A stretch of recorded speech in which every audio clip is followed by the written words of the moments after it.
Hey there, it's Rob, the Ignorant Entrepreneur, and I want to talk about something that I have noticed and seen within my own generation. But nearly half of millennials and Gen Z say weddings and social events are getting in the way of their money goals. Now, I can relate to this, and I'm sure many of you can as well.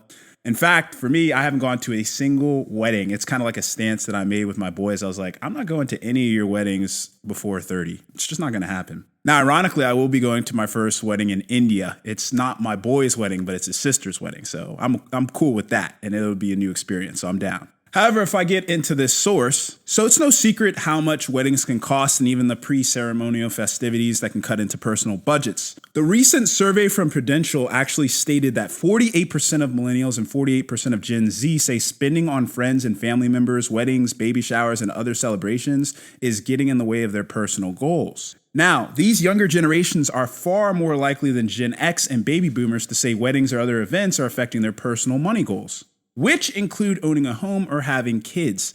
A few factors outside of their control may be making it harder for young people to keep their finances on track, but many of these consumers could be doing more to avoid stressing about money. And the young generations, we spend a lot of money on a lot of nonsense. Me personally, I'm very good at saving. I only spend money on food, really. That's the only thing I spend money on. But I know a lot of people, they're going out to concerts. They're doing a lot of other stuff that's not as beneficial. They're spending money on a significant other that's not helping them or bringing them up in any way. I get it. And then with recent events, you could say the pandemic, you could say inflation, things that have made it a little bit more difficult to save, perhaps. I actually was able to save quite a bit during the pandemic, but I do hear that other people, that wasn't the case, or maybe they lost a job, things like that. I have the benefit of staying at home with my parents and being able to save up.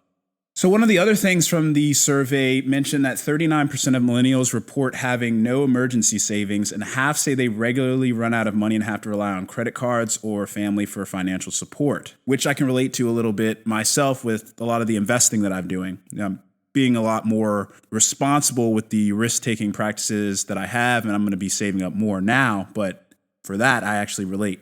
And mind you, I'm still staying with my parents. However, not everybody is able to make those quick adjustments or changes easily. And it's fair to say on this next statistic that half of the millennials report losing sleep over financial stress, but 70% say they do not use a formal budget to manage their money. And that might be because people are afraid of the actual numbers. If I had to think for me personally, it takes a lot of willpower to be able to set aside time in your day.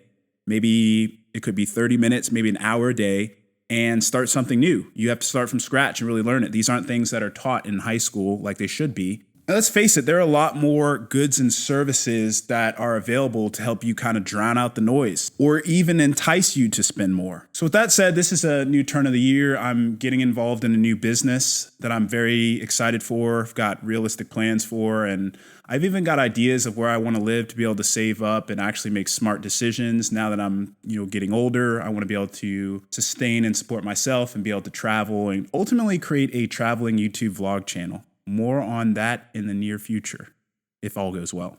Anyway, what do you guys think? Are you guys going to weddings now? Are you spending a lot on baby showers and doing all this stuff? I am not. I personally took a stance against it. I'm not really for it. I don't understand it. But then again, I'm about to enter that world pretty soon here, attending a wedding in India in March. So let me know what you guys think in the comments section below. Don't forget to like and subscribe. This has been The Ignorant Entrepreneur.